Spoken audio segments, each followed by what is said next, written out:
A seguir, se liga na matemática. Ensino Fundamental, sexto ano.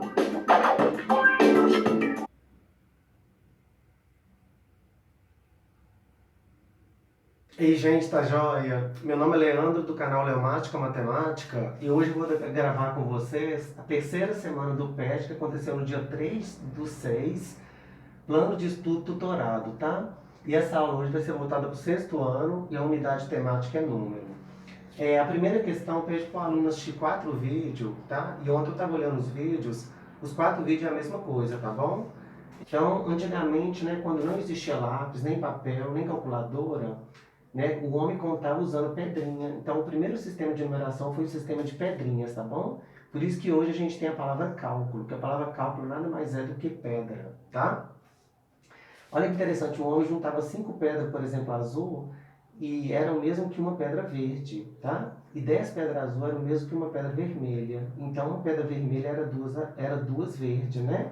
Então, ele fazia cálculo desse jeito aqui, tá bom? Aí aqui que vem uma curiosidade, né? Qual que é a diferença de número e numeral? Que eu já falei também para vocês no vídeo da semana número 1, né? Número representa quantidade, e numeral é o símbolo que representa essa quantidade.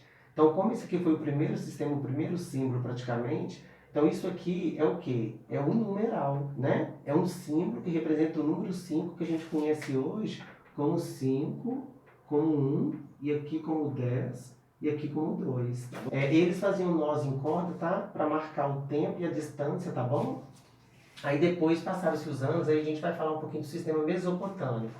Era um sistema que eles agrupava de 60 e 60, tá? Chamado de hexagenal, tá bom? Porque o tempo foi passando e foram tendo mais necessidade de contar as coisas, né? Aí o tempo passou, aí a gente entra aqui no sistema egípcio e maia, que eu também já comentei. Né? O sistema egípcio é de base 10 ou decimal.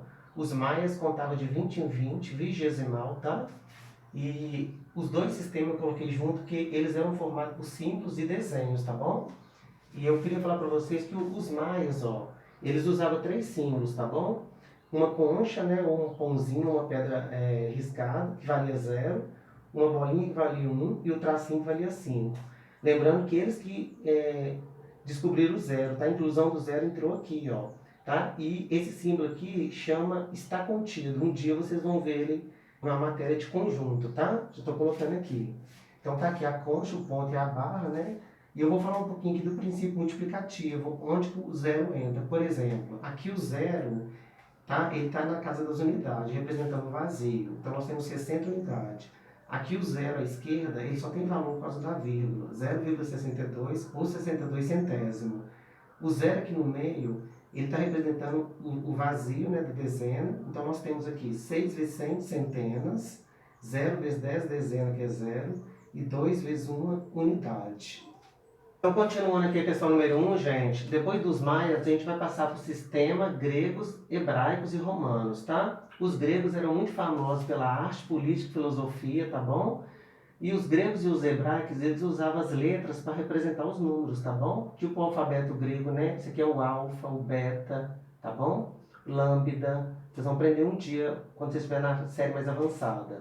Os romanos tinham muita tática de guerra, entendeu? Então eles acabaram avançando, né, na história e eles inventaram o seu sistema, tá? Que até hoje a gente usa. O sistema deles é usado 7 símbolos, tá bom? No vídeo da semana 1 eu explico isso melhor. E o sistema deles era ordenado. Por exemplo, aqui eu tenho o número 11, que é 10 mais 1, e quando o i está na esquerda do x, é 10 menos 1, que dá 9, tá bom? Depois a gente vai passar para o sistema de números orientais, o chinês e o indiano, tá bom? O chinês era um sistema de base 10, de 10 em 10. O indiano originou o nosso, entendeu? Que é o indo-arábico. O zero representava um ovo de ganso, tá? E o zero, quando ele entrou na história, ele ajudava os cálculos a ficar muito rápido, entendeu? Os cálculos saíam rapidamente. E eu coloquei uma curiosidade aqui, ó. 1, 2, 3, 4, 5, 6, 7, 8, 9, 10. Em chinês, tá bom? Aquele símbolo. E a gente chegou no nosso aqui indo-arábico, né? Os hindus, tá? Ele foi criado pelos hindus e divulgado pelos árabes, por isso que chama indo-arábico, que vai do 0 até o 9, né? Lembrando que esses de cima aqui a gente conhece hoje como números pares, E quando termina com esses 5 aqui, a gente conhece como números ímpares.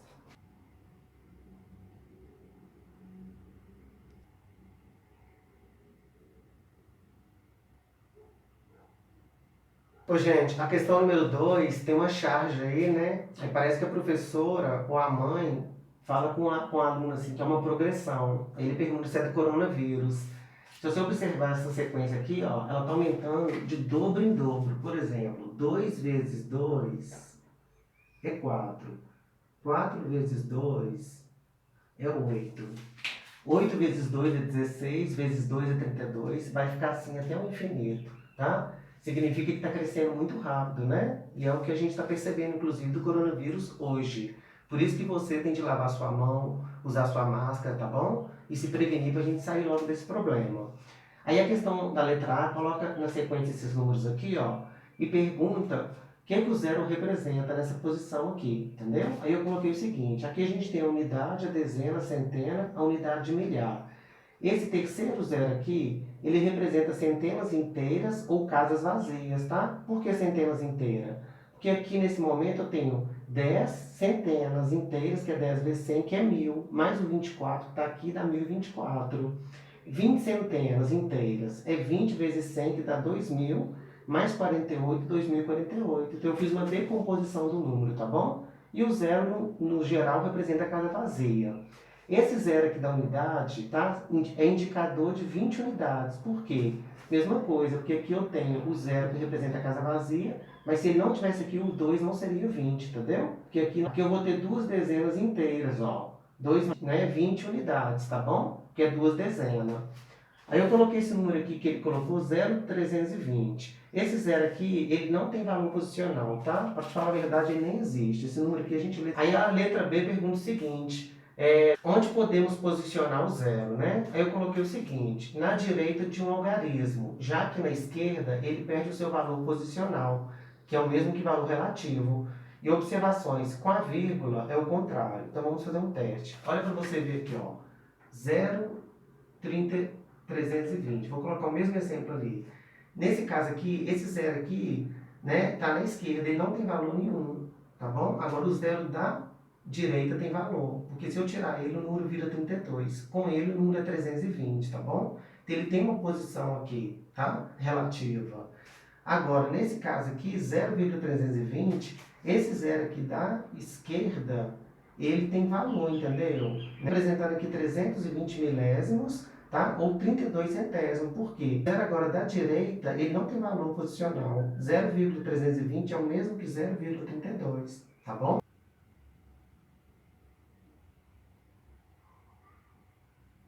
Gente, a questão número 3 fez algumas perguntas para a gente, tá bom? Sobre a vírgula. Aí ela perguntou, por que o número tem vírgula? Aí eu coloquei assim, ó, porque eles não são inteiros, tá bom? Porque quando o número é inteiro, ele não vai ter a vírgula aparente, né?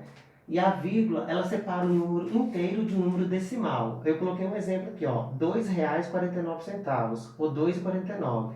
Quem está à esquerda da vírgula é a parte inteira. Quem está à direita da vírgula é a parte decimal. E eu separei isso aqui, ó. Esse número aqui vai ser 2 inteiros mais 0,4 décimos mais 0,09 centésimos. Se você somar isso tudo aqui, vai dar 2,49, tá bom? A letra B perguntou se é adequado a vírgula ficar na casa das dezenas ou das unidades. Eu coloquei não, porque um número sem vírgula significa que ele está inteiro, tá bom? Então não costuma colocar vírgula se não tiver depois do desenho da unidade. Por exemplo, eu não posso colocar uma vírgula aqui, entendeu? Se eu colocar essa vírgula aqui, ela vai perder o sentido. Vai ficar 249,0, tá certo? Então, se colocar a vírgula na posição diferente do número, se ele muda seu valor numérico. Muda, sim, porque a vírgula fará o número aumentar ou diminuir 10 vezes, 100 vezes, 1000 vezes e assim por diante. Eu coloquei um exemplo aqui, ó. Imagina o número 1. Ele é vírgula 0, né? Que é um inteiro. Se eu multiplicar ele por 10, a vírgula vai dar um pulo para a direita e vai virar 10, né? Porque 1 vezes 10 é 10. Agora volta aqui no 1, por favor. Se eu dividir por 10, a vírgula vai dar um pulo para a esquerda. Então, o que era 1 vai virar 1 décimo, ou 0,1, tá bom? E última da questão número 3 pergunta, mudou alguma coisa em relação ao zero? Com certeza, mudou, sim. zero na esquerda ou direita muda ou não o seu valor relativo, tá bom? Como a gente veio falando aqui nas questões, tá bom? Lembrando que quando o número é inteiro, ele não tem vírgula, tá? E quando ele tem vírgula, ele é chamado de decimal, tá certo?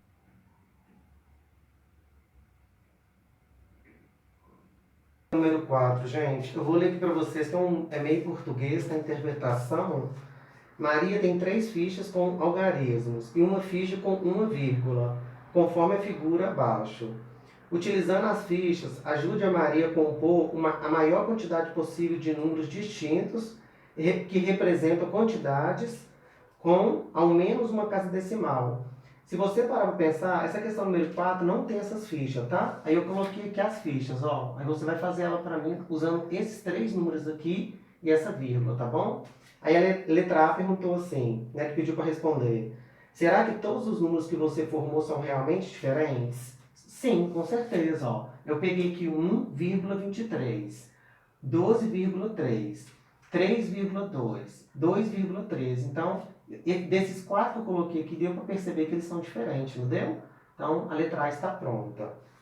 E, todo satisfaz o que foi pedido no enunciado? Sim, tá bom? 18 números, tá? Que eu vou fazer. Quantas unidades, dezenas, décimos, centésimos, milésimos tem cada um deles, por exemplo, né? Então, eu peguei 2 exemplos ali, ó, 1,23 e o 12,3, tá? 1,23 tem 1 unidade, tá? Aí depois da vírgula a gente entra na parte decimal, ó. Ele vai ter 2 décimos, que a gente representa 0,2, e 3 centésimos, que a gente representa 0,03. Se você pegar, por exemplo, 1 inteiro mais 20 centavos, 1,20, mais 3 centavos, 1,23, tá aqui, tá bom? 12,3, eu vou ter 2 unidades, uma dezena, né, que dá 12, e 3 décimos, tá? Que é 0,3. Se eu pegar 12 inteiros mais 30 centavos, vai dar 12,3 ou 12,30. Lembrando que depois da vírgula, né, na direita da vírgula, se você colocar um zero aqui, ele não tem valor posicional. Só que ele ajuda a gente a ler o número, né, pensando no nosso dinheiro, tá bom?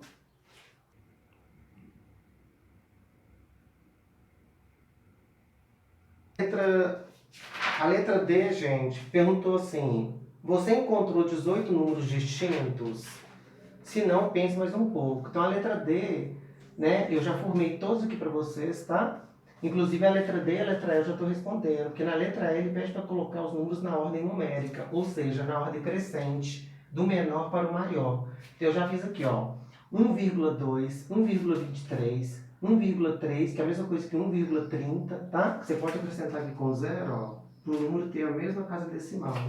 Tá bom? Olha lá, ó, 1,20, 1,23, 1,30, 1,32, 12,3, 13,2. 2,1 ou 2,10, 2,13, 2,3 ou 2,30, 2,31, 23,1 ou 23,10 centavos, 21,30, 3,1, 3,12, 3,2, 3,21, 31,2 e 32,1, tá bom? E a letra E pediu colocar em ordem crescente, eu já coloquei. É só você colocar assim, depois assim, tá bom? A gente tem 18 números.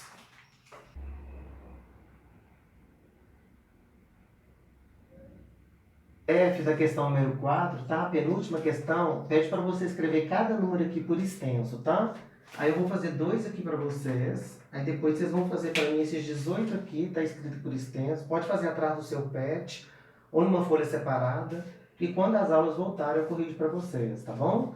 Então eu peguei aqui o exemplo 1,2. Então você vai escrever 1,2 mesmo, ou 1 inteiro, que tá antes da vírgula, e 2 décimos, tá? Porque quando tem uma casa só depois da vírgula, né? Na direita da vírgula você lê décimos. O outro exemplo que eu peguei, 23,2. Então 23 inteiros e 2 décimos, ou 20 centésimos. Porque 23,2 é a mesma coisa que escrever 23,20. Lembra que eu te contei que quando o zero tá no final de um número que tem vírgula, ele não tem valor, né? Então esse número é igual a esse, tá bom? Uma questão pergunta o seguinte: como devemos saber se 2 números são iguais, tá? Eu vou falar do número decimal, né? Porque o número inteiro é só saber. 2 vai ser igual a 2, né? Então, primeiro, comparar a parte inteira. Logo após, comparar os décimos, os centésimos e os milésimos, tá? E etc. Aí eu coloquei um exemplo aqui. 3,456 milésimo é menor do que 3,457 milésimo. Por quê? O 3 é igual a 3. A parte decimal é igual à parte decimal. A parte centesimal é igual à parte centesimal. Agora, a parte milesimal aqui, ó, 0,006 ou 6 milésimo é menor do que 0,007 ou 7 milésimos, entendeu? Por isso que esse número aqui é menor do que esse número aqui, tá bom? Aí eu fiz uma curiosidade aqui para vocês, ó, tá? Depois do milésimo, se você deslocar 3 casas para a direita, tá? Nessa tabelinha aqui, ó, você vai ter o milionésimo, tá? Depois você vai ter o bilionésimo, trilionésimo, quadrilionésimos, quintilionésimo, sextilionésimo. Imagina o tamanho desse número aqui, né? Então vamos pensar. 1/10 é 1 dividido por 10. 1/100 é 1 dividido por 100. 1 milésimo é 1 dividido por 1000. Então 1 milionésimo vai ser o número 1 dividido por 1 milhão. 1 bilionésimo vai ser o número 1 dividido por 1 bilhão, tá bom? Aí eu coloquei para vocês aqui o coronavírus, né? Ele tem 500 nanômetros, tá? Ou seja, ele é 1 bilhão de vezes menor do que 1 metro. Então ele tá aqui, ó. É o tamanho dele. Tudo bem? Mas eu queria desejar uma boa sorte para vocês, tá bom? E semana que vem eu coloco a última semana pra gente desse mês. Um abraço e até a próxima.